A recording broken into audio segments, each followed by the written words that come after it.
Someone pulled up to Rihanna's house with an assault rifle and opened fire. Right now, in 2025, one of the most powerful women on the planet had to grab her children, pack her life into boxes, and flee her own home. And the internet is not letting the story die quietly, because the deeper you dig into this, the more names start surfacing. Names that have been attached to controversy before. Names that carry weight in every room they enter.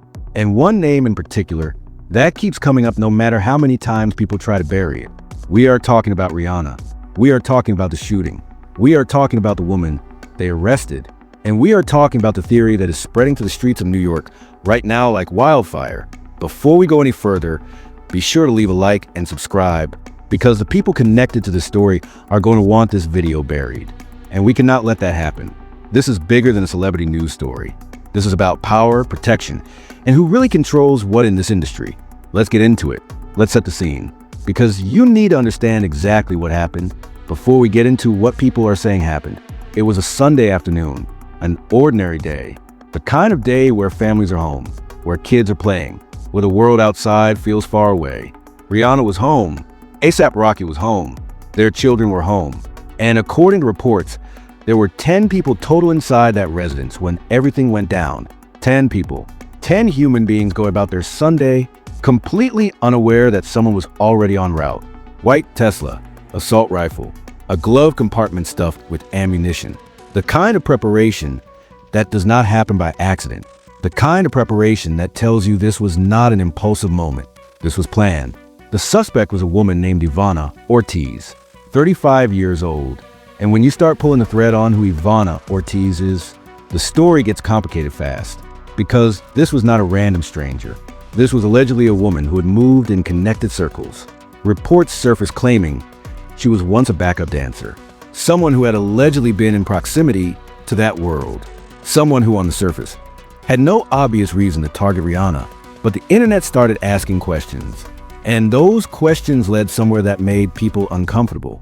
In January of that same year, Ortiz had made a social media post, a rambling, incoherent post about the devil, about Rihanna. She said, and I want you to hear these exact words. You saw Rihanna. I keep telling her to stop harassing me, to stop harassing me. Let that sink in. This woman believed Rihanna was harassing her. Rihanna, a woman who runs a billion-dollar empire, a woman who is raising 2 children with A$AP Rocky, a woman who, by all accounts, had no idea Ivana Ortiz even existed. Court documents showed that Ortiz had lost custody of her daughter in 2024. She had been held temporarily under Florida's Baker Act. That is, an involuntary mental health evaluation.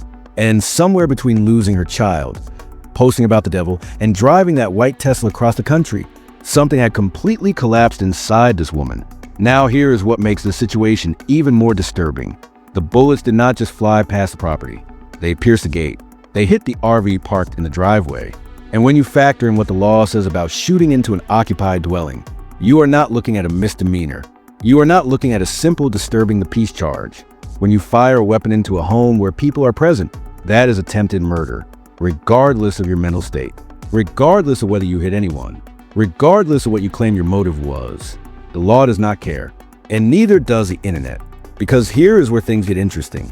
The feds got involved. And as soon as the feds stepped in and people started talking, a name started circulating in the streets. A name that changed the entire conversation. A name that turned a tragic shooting into something that nobody could look away from. And that name was Jay-Z. Now, before we go any further, I need you to understand something. What I am about to walk you through is what people are saying. This is what is circulating online. This is a narrative that the internet has constructed. I am not sitting here telling you any of this is confirmed fact. What I am telling you is that these conversations are happening loudly, publicly, and with enough detail that people are paying close attention. Because in hip-hop, in this industry, in this culture, when a story starts gaining this kind of momentum, you cannot afford to ignore it. So let's talk about Jay-Z. Let's talk about the theory. And let's talk about why so many people believe it has legs. The street talk out of New York, the social media speculation that has been spreading like a fever is this. People are saying that Ortiz did not just wake up one day and decide to shoot at Rihanna's house. People are saying she was sent. And the name being attached to the order? Jay-Z. Now, why would Jay-Z's name come up? Why would anyone even put those two things in the same sentence? Because of history. Because of what people already know about the relationship between Jay-Z and Rihanna. For those who don't know, let's go back. Rihanna did not just stumble into stardom. She came from Barbados. She was young, she was talented, and somehow, in a very short amount of time, she ended up in New York, in the orbit of Jay-Z and Roc Nation. And that trajectory has always raised eyebrows. Not because there is anything wrong with being discovered young, but because of the pattern. Because Jay-Z's name had already started appearing in conversations about the Epstein files. And once the Epstein files started circulating, people started connecting dots. Let's talk about the Epstein connection, because this is where the online commentary really explodes. The Jeffrey Epstein network, the traffickers, the enablers, the people who attended the parties, the people whose names appeared in documents. That investigation casts a shadow over a lot of powerful people. And Jay-Z's name, according to the speculation that has been circulating online, was mentioned in connection to those files. Now here is the thing people are pointing to. Rihanna came from Barbados. She was young. She met Jay-Z almost immediately upon arriving in New York. And people are saying, in the context of all this Epstein conversation, that there's a connection there that has never been fully explored. And then, the piece of this that nobody wants to talk about, people are claiming that Rihanna was supposed to testify, that she had information, that she was prepared to say something about Jay-Z under oath. And then all of a sudden, a woman shows up at her house with an assault rifle. I mean, when you just line those things up side by side, you understand why people are not letting the story go. You understand why the comment sections are on fire. You understand why this is not being treated as just another celebrity crime story. Because to a lot of people, this does not feel like coincidence. Now let's talk about Ivana Ortiz and what she was allegedly saying, because this is crucial. Ortiz was not just a woman who showed up out of nowhere. Reports are claiming that she told fans, that Rihanna had been warning everyone about Jay-Z for years. That Rihanna herself had been saying that Jay-Z was trying to control her, that he was trying to dictate what music she made, what image she projected, what moves she was allowed to make in her own career. Think about that for a second. Think about the dynamic that describes. Rihanna, one of the most commercially successful artists in the history of recorded music, allegedly feeling controlled, allegedly feeling like there was a ceiling on her, a ceiling that someone else was holding in place. And the person she was pointing toward? Jay-Z. Now you might be sitting there thinking, but wait, if Rihanna was feeling controlled, why didn't she just leave? Why didn't she just walk away from Roc Nation and do her own thing? And that is a fair question. But that is also a question that every person who has ever been trapped in a powerful industry relationship has had to grapple with. Because leaving is not always as simple as walking out the door, especially when the person holding the door has influence over every room in the building. Let's talk about Beyonce, because she gets pulled into this conversation too, and not in the way you might expect. People online are pointing to the dynamic between Beyonce and Rihanna. The public narrative has always been that they are two queens who respect each other from a distance. But the speculation goes deeper. People are saying that Beyonce, who obviously knows everything that goes on around Jay-Z, had a complicated relationship with the idea of any other woman being in close proximity to her husband, particularly after they had their children, particularly after the turbulent period in their own marriage that Beyonce herself addressed artistically. Now nobody is accusing Beyonce of anything directly, but what people are saying is that the web around Jay-Z is dense, it is layered, and every thread you pull reveals another thread underneath. And Rihanna's position within that web, her history with Roc Nation, her early career, her later independence, her alleged decision to testify, all of that paints a picture that a lot of people find troubling. Now, let's get back to what actually happened at that house, because the details of the shooting itself tell a story too. The white Tesla. Let's think about that choice of vehicle for a moment. A white Tesla is not subtle. A white Tesla is not the vehicle you choose if you're trying to disappear into traffic. But here's what the feds found. The glove compartment was filled with ammunition. This was not someone who fired a shot and was done. This was someone who came prepared to reload multiple times. Someone who was ready to empty clip after clip into that property. And after she fired, she drove off immediately. No hesitation. No second guessing. She pulled the trigger and she pulled away. That is a pattern. That is a drive-by. And when you look at drive-bys, when you look at targeted shootings at celebrity residences, The question that always follows is the same question investigators ask first. Who benefits? Who had something to gain from this? Who wanted Rihanna scared, destabilized, or silenced? And when you trace that question back through the timeline, through the Epstein conversations, through the alleged testimony, through the control narrative, you end up in the same place every single time. And here's where things really do get big. Because let's talk about what this shooting actually did to Rihanna's life. Not just in the immediate aftermath, but structurally. Rihanna had to move. She had to pack up her home. She had to sign paperwork. She had to uproot her children. She had to dismantle the comfort and the privacy that she had carefully built for herself and her family. And privacy is everything when you're Rihanna. Because part of what made Rihanna untouchable in a certain sense, part of what made her powerful in her post-music era, was that nobody knew where she was. She had spent years building a life that was genuinely private. The people who knew her location were the people she trusted completely, the people who delivered her products, the people who worked for her directly, her inner circle. And then suddenly, that circle was broken because someone got through. And when someone gets through to Rihanna's address, the first question you have to ask is how? How did Ortiz know where Rihanna lived? How did this woman, a woman who was allegedly a backup dancer, not a close confidant, end up pulling up the right address? That question does not have a clean answer. And the absence of a clean answer is exactly what is fueling the conspiracy theories. Let's talk about the pattern. Because this is not the first time a powerful black woman in the music industry has been targeted in ways that feel connected to people around them rather than random acts of violence. This is not the first time that someone who was allegedly in a position to expose uncomfortable truths about powerful men found themselves suddenly vulnerable, suddenly afraid, suddenly having to look over their shoulder. And the people online who are connecting these dots, they are not doing it carelessly. They're doing it because the pattern is visible. It is documented. It is there if you're willing to look. Aaliyah, Foxy Brown, names that people bring up when they talk about Jay-Z's history. Names that carry their own weight, their own pain, their own unanswered questions. And now Rihanna's name is being added to that conversation. Not because anything has been proven, but because the circumstantial case, the timeline, the connections, the alleged testimony, the shooting is compelling enough that people refuse to dismiss it. Now, let's talk about Roc Nation and what it actually means to be signed to Roc Nation. Because Desiree Perez, the woman who helped build Roc Nation into the empire it became, allegedly told Rihanna something early on. People online are recounting this story. She allegedly said, "If you're going to be with us, you're going to either sink or you're going to float to the top." That is not a warm welcome. That is a warning. That is someone drawing a line in the sand on day one. And Rihanna's response? She walked out of that room not knowing what she was going to do. She was unsettled by it. She was thrown off balance. But then she made a decision. She went hard. She kept making music. She kept pushing her craft. She refused to sink. And in refusing to sink, she rose higher than almost anyone in the industry. Fenty Beauty, Savage x Fenty, a billion-dollar empire built on her own terms, her own vision, her own name, and maybe, just maybe, that level of independence was not something everyone around her was comfortable with. Maybe the woman who was supposed to sink and instead became the richest female musician in the world made certain powerful people nervous.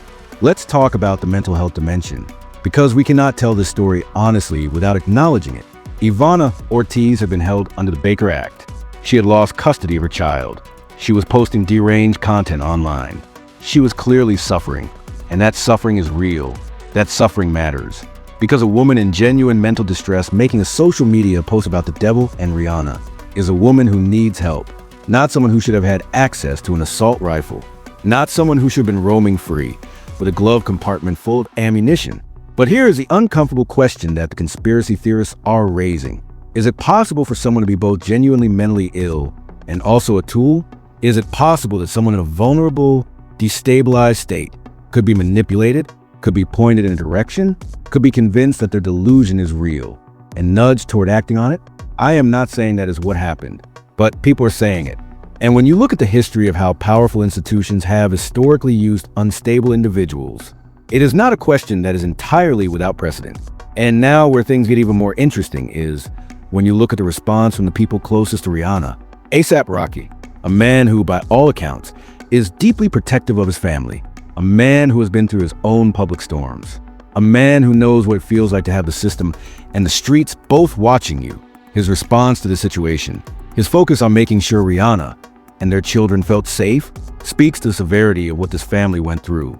Because when a parent has to move their children out of their home in the middle of the night, when a mother has to explain to her kids why they cannot go back to the house they love, that is a wound that does not heal quickly. That is trauma. And the person responsible for that trauma is sitting in custody right now. But the people online are asking whether the person responsible is really just one woman in a white Tesla, or whether the woman in the white Tesla was just the instrument, and the hand holding the instrument is still free. Let's talk about the security failures, because this conversation has to happen. Rihanna is one of the wealthiest women on the planet. She has the resources to build an impenetrable security infrastructure, and there are people close to her who have already said it publicly. She should have had gates that required more than a car pulling up to open fire. She should have had security on every perimeter. She should have had layers between her family and the outside world. That is not a criticism of Rihanna. That is a reflection of the world that fame creates. The world where the more successful you become, the more targets appear on your back, the more people who resent your success, the more people who, for whatever reason, decide that your life is less important than their obsession. And Rihanna, a woman who built her privacy carefully, a woman who protected her home address like a state secret, was still found, still reached, still had bullets come through her gate. And ASAP Rocky's words ring true in moments like this. You cannot let everybody know where you are. You cannot trust everyone in your circle. You have to be cautious. You have to be mindful, because not everyone who smiles at you wants to see you prosper. Some people are jealous. Some people are watching. And some people are reporting back. Now, let's bring the Jay-Z conversation back around, because there is something specific that the people online keep coming back to. They keep saying that Jay-Z has the ability to make things happen, that he has the kind of reach that moves rooms, that he has built relationships with law enforcement, with the media, with the political infrastructure in ways that ordinary people do not. And they are pointing to the Epstein connection as the reason he would have motivation. The theory goes like this. If Rihanna had information, if she was prepared to go on record, if she had been connected to the Epstein network in some capacity during her early career, and if that connection implicated Jay-Z, then Rihanna as a witness would be extraordinarily dangerous. And a witness who is scared, a witness who has just had her home shot up, a witness who has had to move her children, is a witness who might reconsider how much she wants to say. That is the theory. That is what people are arguing online. And whether it's true or not, the effect is the same. Rihanna is displaced. Rihanna is shaken. Rihanna and her family had bullets come through their gate. And whoever caused that, whether it was a mentally disturbed woman acting alone or something far darker, the result is the same. One of the most important women in music is less safe today than she was before. And here's the part that really does not sit right with people. Jay-Z has reportedly not made any public statement about this. In a situation where one of the artists most closely associated with his label, one of the women whose success was foundational to Roc Nation's global reputation, had someone pull up to her house and open fire, the silence is deafening. Now, people are going to say that is not unusual. People are going to say that powerful figures often stay quiet in situations like this to avoid inserting themselves into narratives. And that is a reasonable argument. But in the context of everything else being said online, in the context of the Epstein connections and the alleged testimony and the control narrative, the silence lands differently. It does not feel like discretion. To a lot of people watching, it feels calculated. So, where does all this go from here? What are we actually looking at when we zoom out and see the full picture? Because this is bigger than one shooting. This is bigger than one mentally disturbed woman in a white Tesla. This is a moment that is forcing a conversation about power in the music industry, about what happens to women who rise too high, about what happens to people who allegedly know too much, about the machinery that can be set in motion when someone powerful feels threatened. What we're going to see in the coming months is this case being watched extremely closely. The feds are involved. The feds said they're going to get to the bottom of this. And when the feds start pulling threads in a case that involves assault rifles and celebrity targets and social media manifestos and connections to broader investigations, things have a way of surfacing. Things that people thought were buried have a way of coming back into the light. And if the Epstein connection is real, if the testimony was real, if the theory about who sent Ortiz is anywhere close to accurate, then this case is going to unravel in ways that will shake this industry to its foundation. This is not just about Rihanna's security. This is about the culture of silence that has protected powerful men in hip-hop for decades. The same culture that allowed R. Kelly to operate for years. The same culture that allowed industry executives to exploit young talent. The same culture that made it possible for women to be silenced, controlled, and threatened. And Rihanna, whether she intended to or not, has become the center of that conversation. She is a flashpoint. She is a woman whose story is forcing people to ask the questions they have been avoiding. Because when you shoot up the house of the most successful woman in music, you do not make people look away. You make them look harder. And the looking harder is what powerful people fear most. In terms of competitive landscape, Rihanna's position is actually stronger than ever in one very specific sense. The public sympathy is overwhelming. The anger on her behalf is real, and it is growing. If she decides to speak publicly about any of this, if she decides to tell her story in her own words, the audience waiting to hear is the largest she has ever had. And for Jay-Z, if even a fraction of the online speculation turns out to be rooted in something real, the consequences would be catastrophic, not just reputationally, legally, because in a post-Epstein world, in a world where the public has watched powerful men fall for things they thought they buried, no amount of influence buys complete immunity. The stakes reminder here is simple. This story started with bullets piercing a gate, with a mother grabbing her children, with a family being forced out of their home. And it has grown into a conversation about who controls who in this industry, about what women who know too much are forced to endure, about whether the most powerful men in hip-hop operate above the law. That conversation was coming regardless. The shooting just accelerated it. And for all the people who want the story to go away quietly, who want the focus to stay on Ortiz and her mental health struggles, who want the Jay-Z theory dismissed as internet conspiracy, you cannot look away from the pattern. You cannot look away from the timeline.